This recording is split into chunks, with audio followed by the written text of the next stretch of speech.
Walk into any TV aisle in 2026 and it feels like a light show. Walls of glowing screens, impossible colors, and labels shouting AI-powered, quantum, and ultimate. Everything looks perfect under store lighting, and every salesperson swears you're getting the deal of a lifetime. But behind that shine is a truth no store will mention. Many of these TVs are designed to impress for 5 minutes and fail in 2 years. Cheap panels dim, flicker, or burn out early. Software slows down with every update until the TV becomes a frustration machine. The gap between the winners and the disasters has never been wider, and choosing wrong can cost you hundreds. So today, we're cutting through the marketing fog to show you the brands worth your money and the ones you should never let into your living room. Let's get into it. Number 13 is Sharp, the 90s rock band making a comeback. Sharp used to be the undisputed king of big screens, dominating living rooms back in the plasma TV days. Then they faded into relative obscurity. But overseas, Sharp has been quietly developing mini LED technology that's actually impressive. It's not a full-scale US return yet, but the potential is there. Think of Sharp like your favorite 90s band suddenly announcing a reunion tour. If they hit all the right notes, it could be spectacular. If not, at least there's the nostalgia factor. For now, Sharp is a wait-and-see brand in the US, but if they bring their A-game stateside, they could catch a lot of people by surprise. Number 12, Element, the master of disappointment.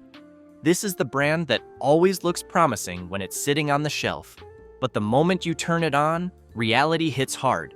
Think of it as the TV version of fast fashion. Looks decent under store lights, but falls apart the second you actually use it. The panels? Wildly inconsistent. One unit looks passable, another looks like it came from a clearance bin in 2012. Colors never land right. Skin tones swing between ghostly pale and sunburn red. Dark scenes are a mess, like the screen is covered in a thin layer of fog. And motion handling? Imagine trying to watch a football game through a window during a rainstorm. A big part of the problem is that many Element models are generic TVs slapped with a different logo, built in whichever factory is available that month. That means parts are unpredictable, support is limited, and repairs are pretty much non-existent. One repair tech described it perfectly. Buying an Element TV is like ordering mystery meat at a buffet. You might get something edible, but you probably won't. And in 2026, the reliability hasn't improved at all. Number 11, Westinghouse, the brand that refuses to retire.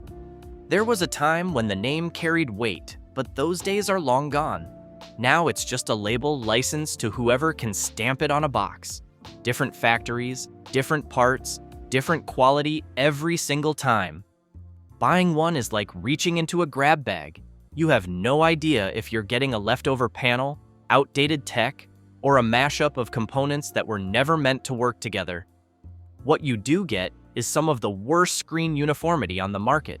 Grays look patchy, whites have a permanent dirty tint, blacks shift toward blue like the TV is confused about what color it's supposed to show. And the speakers? I've heard cheap portable radios deliver clearer sound. HDR is another disaster. Instead of vibrant highlights and deep shadows, you get images that look flat, dull, and muddy.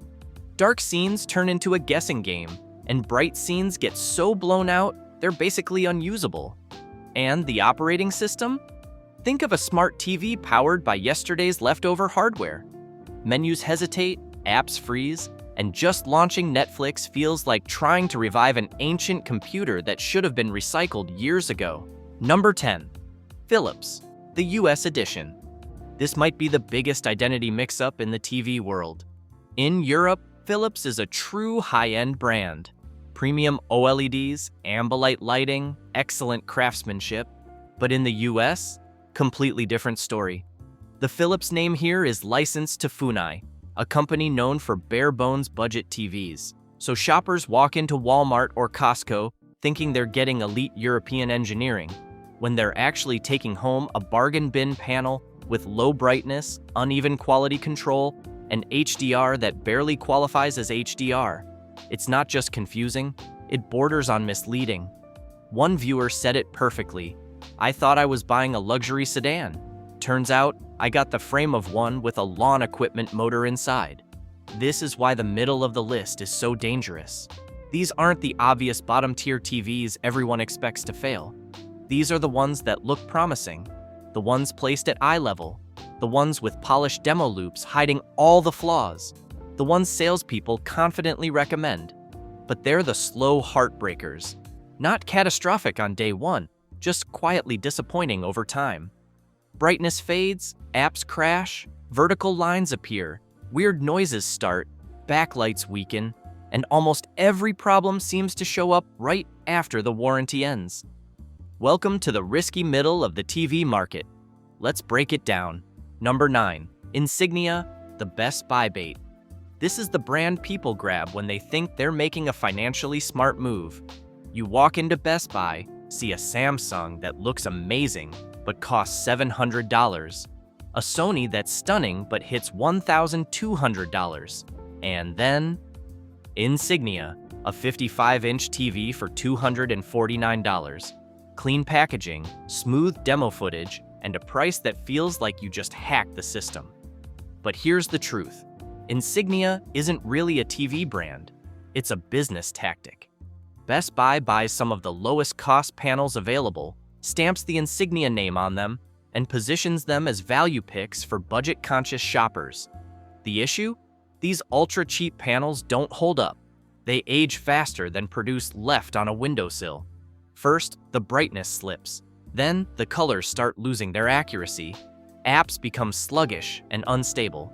And by year 2, a large chunk of Insignia units develop vertical lines. Basically, the TV's way of announcing that it's not recovering. One repair tech summed it up perfectly. Insignia is the brand people buy twice. First, when they don't know better. Second, when they're avoiding it. Hard truth, perfectly said. Number 8. RCA, the legacy in name only. RCA is the perfect example of how a classic brand name can mean absolutely nothing today. What used to be a respected American electronics company is now just a label pasted onto some of the lowest cost manufacturing available overseas. The biggest issue? Panels that drop like flies. And when they do, there are no replacement parts. None. Once it goes out, that TV's basically sealed its own fate. To make matters worse, RCA's software performance is notoriously sluggish. Opening apps feels like you're trying to load the internet through a time machine stuck in the late 90s. Tap YouTube, and you'll wait long enough to question your life choices. Picture quality brings more problems. Move slightly off-center, and the colors fade instantly. Motion absolutely falls apart. HDR has almost no impact. SDR looks like a faded printout taped to the screen. And when it dies, because many do, support is nearly non-existent. Calling their customer service is like trying to reach a department that hasn't been staffed since a decade ago. RCA may have history, but in 2026, it's more of a reminder of what the brand used to be than a TV worth buying today. Number 7 is Hisense, the underdog punching above its weight. A decade ago, hardly anyone in the US paid attention to Hisense. Today, they've become one of the most formidable players in the TV market.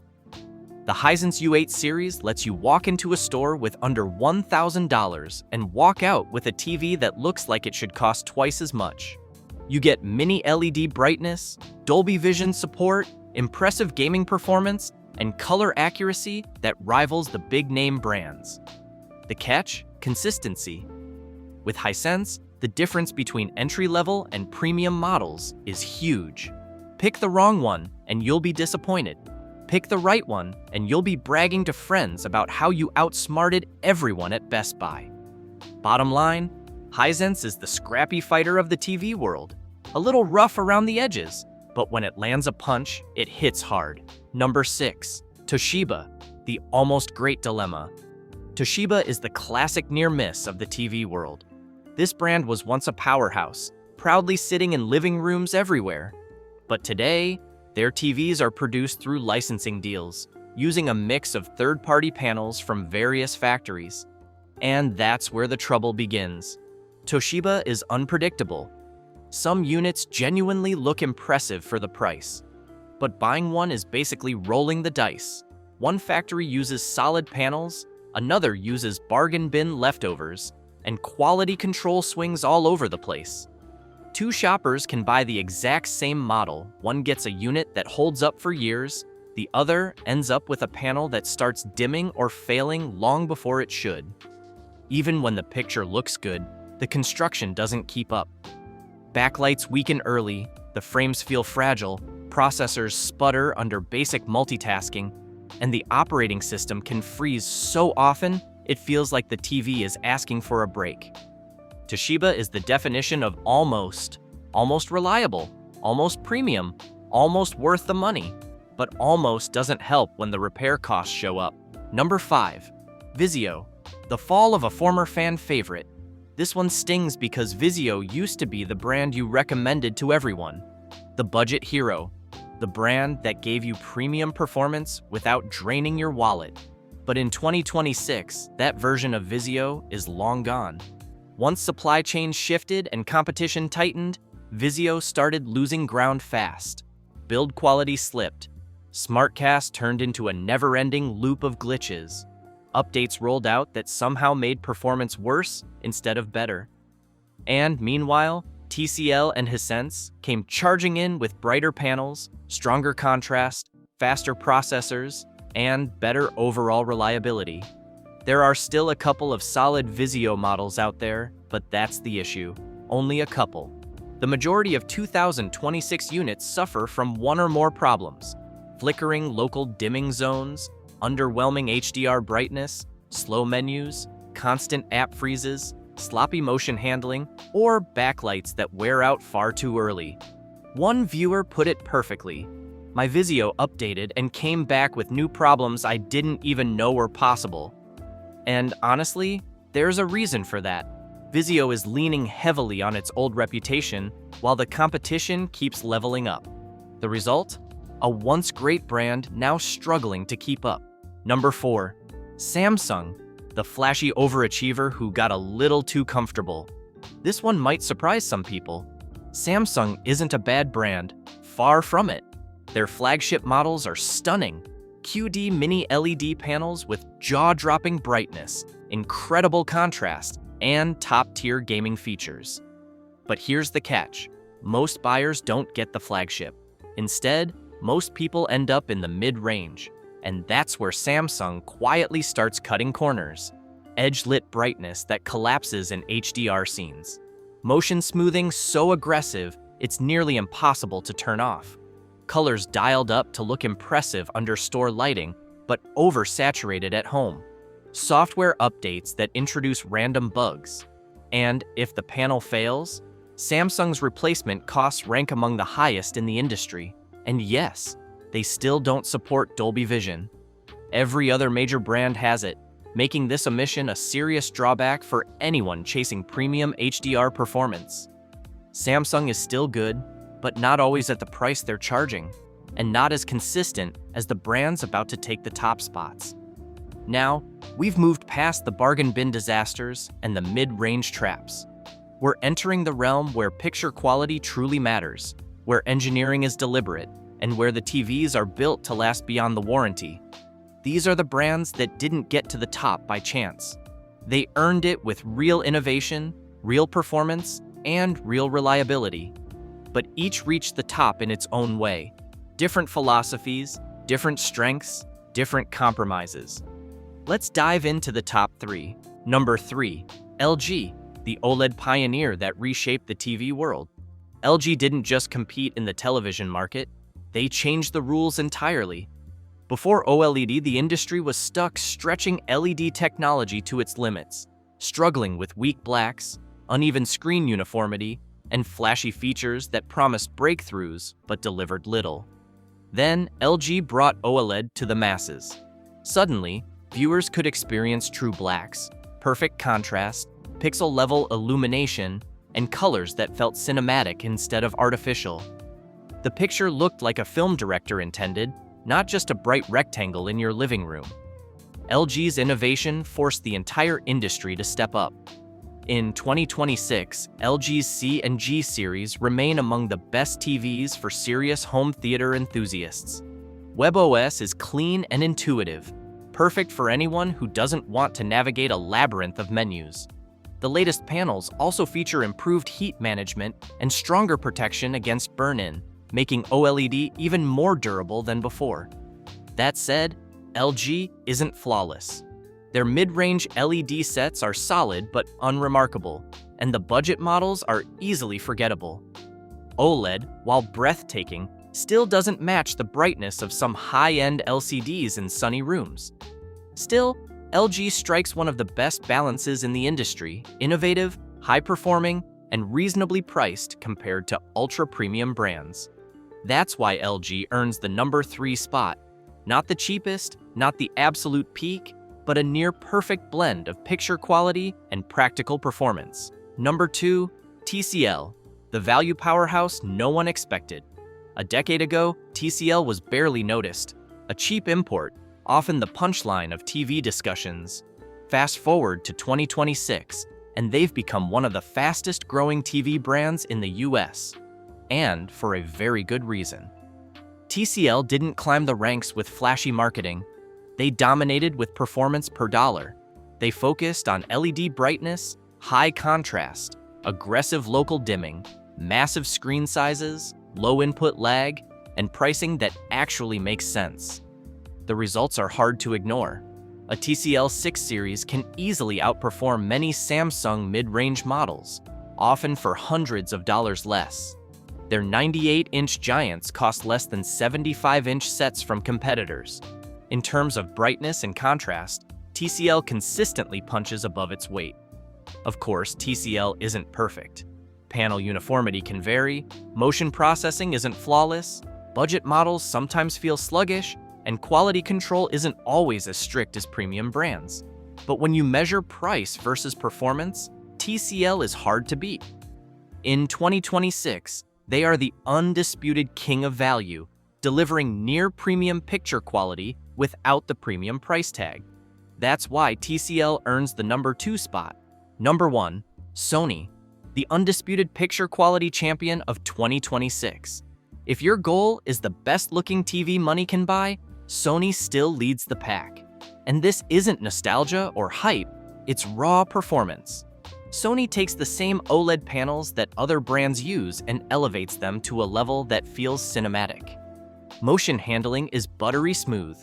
Color accuracy sets the industry standard. Upscaling is unmatched. HDR is rendered with breathtaking tone mapping that makes every scene feel like it was shot for the big screen.